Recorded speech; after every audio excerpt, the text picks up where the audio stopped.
una parte del fortalecimiento de la iglesia fue precisamente la preparación de obreros guatemaltecos. Esto no solo los preparaba a nivel de la iglesia presbiteriana, sino también se tomaban los que venían de seminarios como el CETEC.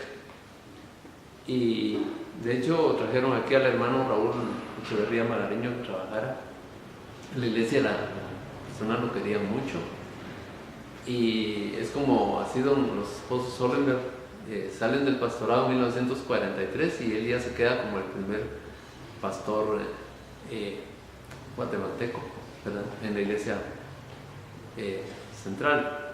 Pero yo pienso que también entre norteamericanos, la forma de sus costumbres, en lo que pues, el hermano Echeverría también era un pastor guatemalteco, los guatemaltecos tenían otra forma de ser, y él venía de una seminario como el centroamericano, que pues yo pienso que era muy estricto en algunas cosas, pero los centroamericanos tienen algunas cosas que tiene la iglesia presbiteriana, pero también tienen algunos ingredientes bautistas, congregacionalistas, y trataron de hacer una denominación muy sui generis para Guatemala, de tal forma que eso como que hubo cierto impacto en la iglesia, porque aquí estábamos muy acostumbrados al presbiterianismo, ¿verdad?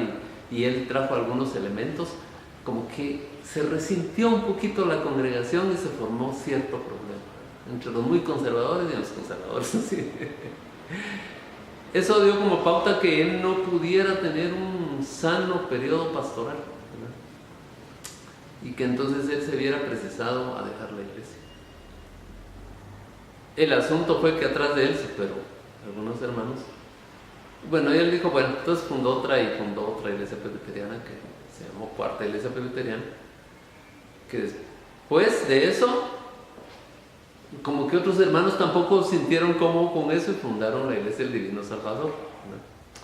Pero él siguió siendo Cuarta Iglesia Presbiteriana, pero que posiblemente ese shock que hubo los desalentó a los hermanos presbiterianos de ya tomarlo en cuenta a Echeverría, y él pues siguió con una iglesia independiente que ahora se llama Iglesia Bíblica, pero después él la afilió a la Iglesia Centroamericana, ahora es Iglesia Bíblica Centroamericana, pero ahí había esfuerzo cristiano, había consistorio, como que fuera realmente una iglesia presbiteriana, ¿verdad?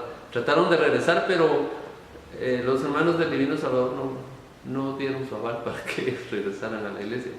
Bueno, se quedaron así, ¿verdad? Y cada quien en paz. Pero sí fue un poquito traumático en 1943.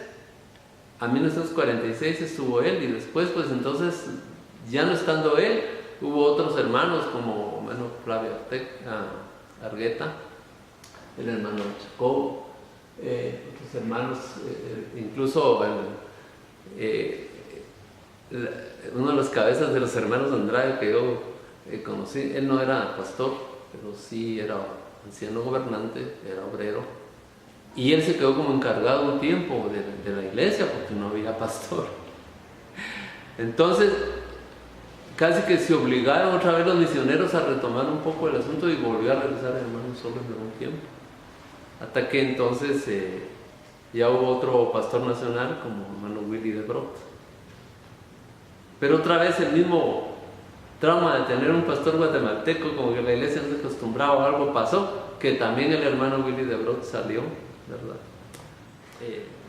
Después del hermano entonces que tuvimos, el hermano Guillermo de Brot, ya fue un poquito problemático, ya se estabilizó con un hermano Oscar Barrientos, ¿verdad? Aunque él provenía de la iglesia Amigos, ¿verdad? No era... Ese era el problema, ¿verdad? Que muchos... El hermano Willy de Brot sí se graduó en el seminario presbiteriano, ¿verdad? Pero el hermano ya venía de la iglesia Amigos. Entonces ya, despuesito, en esa época, pues ya los hermanos Sollenberg murieron en un accidente de tránsito, los dos en junio de 1957. Estaban en Estados Unidos, iban en su carro y iban en la nieve, y parece que eso provocó que tuvieran un accidente serio, y los dos murieron al mismo tiempo. Ellos habían estado aquí un tiempecito, se esperaba que volvieran a ayudar aquí porque la congregación les quería muchísimo, y solo dejaron ellos el ministerio y empezaron realmente los problemas, ¿verdad? Creo que fue una etapa realmente de transición en que los obreros, pastores nacionales tenían que retomar la obra y consolidar y fortalecerla aún más, ¿verdad? Pero tuvimos esos problemas, pero dieron origen también a otras iglesias, ¿verdad? que no son parte de la Iglesia Nacional Presbiteriana ahorita, pero, salvo el Divino Salvador, pero sí fue importante también para la expansión de la Iglesia Evangélica. Muy bien, entonces después del hermano Willy de Brod, ¿verdad? Ya viene una época un poquito más estable cuando entra el hermano Oscar Barrientos, J. Oscar Barrientos.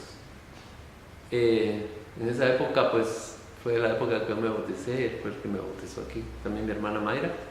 Nos bautizamos en esa época, en una época bastante estable. En esa época también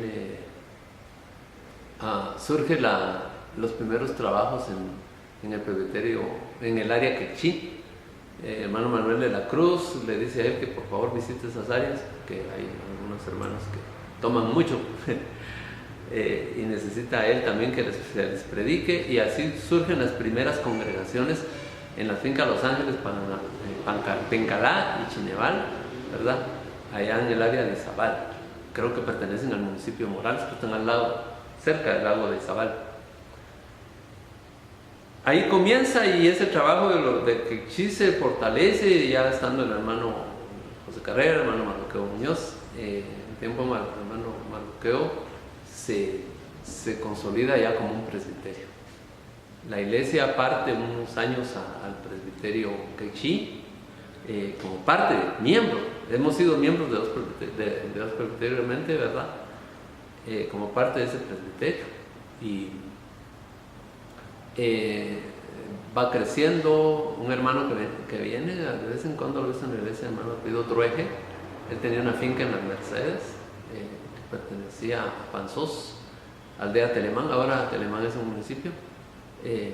También ahí se funda otra iglesia, otra congregación presbiteriana. Y cuando se funda el presbiterio quechí, estas tres congregaciones de la central y otra más fundan el presbiterio quechí. El sínodo ya no quiso más que la iglesia central estuviera ahí por petición del presbiterio central, y regresa más o menos por el año 83, después de haber estado unos 5 años ahí, pero sigue sosteniendo por 10 años más, ayudando a sostener la obra quechí. Ellos nos quieren mucho por eso, ¿verdad? Y ellos mismos, ya habiéndolos dejado, se empiezan a expandir a tal grado que ahora en vez de un presbiterio tienen 8. Y de ese mismo sale un poconchí, porque también los poconchís estaban pegados con ellos porque no tenían un grupo, pero después fueron varios grupos poconchís que acaban de fundar el presbiterio poconchí. Como yo lo había repetido, ahora forman parte de un sínodo que se llama Sínodo de May, Emanuel del Norte, ¿verdad? En donde está el presbiterio del Norte, los 8 presbiterios quechí, el presbiterio poconchí que salió de ellos, y también el achí de Cubulco, que ese sí no es obra misionera de la iglesia, sino es de la iglesia reformada. Pero con ellos estuvimos colaborando también, incluso con ellos ha trabajado el hermano Jorge Orozco en cuestiones de traducción, y también la hermana Bielma Ávila, ¿verdad? Entonces la iglesia sí prestó alguna colaboración, iban los hermanos a hacer escuelas bíblicas de vacaciones allá, y todo, tuvimos mucha afinidad. Los misioneros de ellos venían aquí.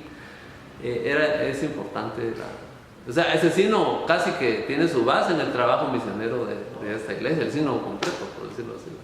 Aparte del trabajo que también se hizo en el área del Pacífico y el área de Suchitepeques, que incluso el pastor Flavio Argueta trabajó ahí mucho para la fundación de ese presbiterio del Pacífico, que ellos van a formar otro sínodo. Pero luego seguimos, entonces uno de los principales logros de la iglesia en esta época, pues han seguido los siguientes pastores en la época contemporánea. La iglesia ha permanecido, solo se tuvo otro asunto como en el 2002, ¿verdad? Que se fundó otra congregación también, era la iglesia de una de nuestras grupos de estudio que había sido de Ciudad San Cristóbal. Fundaron otra congregación en tiempo de hermano Ramiro Bolaños. Pero a partir de ahí pues hemos tenido una buena estabilidad y una unidad en la iglesia importante. Y creo que este medio, como este de la página, Facebook, mantenernos comunicados, entendiendo realmente nuestra doctrina, nuestra forma de gobierno, nuestra liturgia, nuestra forma de ser, entendiendo que somos una iglesia confesional, pero también biblicocéntrica, una iglesia que realmente es inclusiva, que es importantísima, ¿verdad? Ahora aquí no se excluye a la mujer, por ejemplo, ¿verdad? Como otras denominaciones todavía excluyen a la mujer. Esta iglesia, la Iglesia Nacional Presbiteriana, ya acepta que la mujer participe no hay muchas, ¿verdad? Pero acepta que participen a nivel de consistorio, a nivel incluso de pastor. Entonces esa es otra de las cuestiones contemporáneas que se ha hecho, ¿verdad? Después, en este tiempo, también se optó a nivel de Iglesia Nacional Presbiteriana por tener pastores de carácter permanente. Y eso creo que le ha dado también estabilidad a la iglesia. Hemos tenido un pastor titular por 14 años, porque antes no se veía cada rato un cambio, ¿no? Y cada elección era una cuestión muy... ya no votan por ese pastor, porque tal cosa. Incluso todavía en la época de hermano Oscar Barrientos, en la segunda vez que él se eligió, me recuerdo que habían 3 pastores de candidatos, ¿verdad?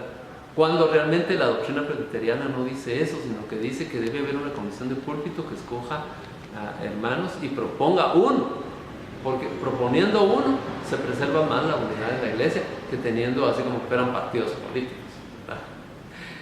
A un consistorio pues son pocos y eligen 5 y los demás quedan de suplentes, entonces no hay ni ganadores ni perdedores realmente, ¿verdad? Entonces eso se hace para preservar la unidad de la iglesia. Y pues en esta época pues siempre la iglesia ha tenido eso de tener congregaciones y surgió la congregación de la zona 18 de uno de los grupos de estudio, que es la iglesia Dios Habla Hoy. También la primera iglesia presbiteriana de Antigua Guatemala, y se tiene el fortalecimiento de la Oric Shield con unas 5 o 6 congregaciones, de las cuales la de Chabul es una casi iglesia prácticamente, con un templo, con un consistorio, con sus grupos bien organizados, sus jóvenes, bastantes niños. Bueno, es una congregación bastante fortalecida. Tiene un grupo de ancianos. Lo que sí yo he visto es que a los hermanos de origen maya les gusta mucho la iglesia presbiteriana, porque tiene bastantes presbiterios de tipo mayense. Y una vez averiguando con ellos, me decían que lo que les gusta es que es una iglesia donde el laico participa, especialmente los ancianos. Y la cultura maya también se basa en ancianos. Entonces ellos se sienten bien cómodos teniendo ancianos en la iglesia, ¿verdad? Porque así es su cultura ancestral, ¿verdad? Y por eso uno encuentra pues, un montón de presbiterios mayenses. Ahora van a quedar todos distribuidos en los sínodos, ¿verdad? Como los 8 quechís, como el achí, como el poconchí, y aquí de este lado varios mayas, quichés, mam, cachiquel, de todo, ¿verdad? Así que pues la época de esta iglesia ha sido ahorita bastante estable, crecimiento. Algo importante también que se da en esta última etapa es, a partir de 2008, el surgimiento del trabajo evangelístico en el Parque Central, que ahora ha dado como origen un tercer servicio de adoración en la iglesia, con un poco de atención social. Increíble, hace años empezaron a venir unos cuantos, y luego recientemente había contado 40, 50, y últimamente pues hemos contado hasta una membresía de 90 personas asistiendo a ese servicio, 90 o más, ¿verdad? Los pastores están muy contentos con esta misión. Se ha institucionalizado la Santa Cena también en este culto y otras actividades de la iglesia. Se les ha tratado de involucrar, ¿verdad? El culto sigue creciendo, y creo que todo ha sido para la honra y gloria del Señor. Y la iglesia, desde que se fundó, ha sido misionera y evangelística, y mientras el Señor venga, creo que lo seguirá haciendo. Casi que la iglesia nacional entera, especialmente del lado aquí norte, ¿verdad?, y un poco en el sur, ha sido fruto del trabajo de esta iglesia. Dejó de ser iglesia central como iglesia impulsora de la obra en Guatemala, ¿verdad?, o digamos iglesia evangelística para toda Guatemala, pero sigue siendo iglesia central de nombre, por ancestro, y porque ahora está en el centro de la ciudad de Guatemala, ¿verdad? Pero no porque ya gobierne como lo gobernaba antes.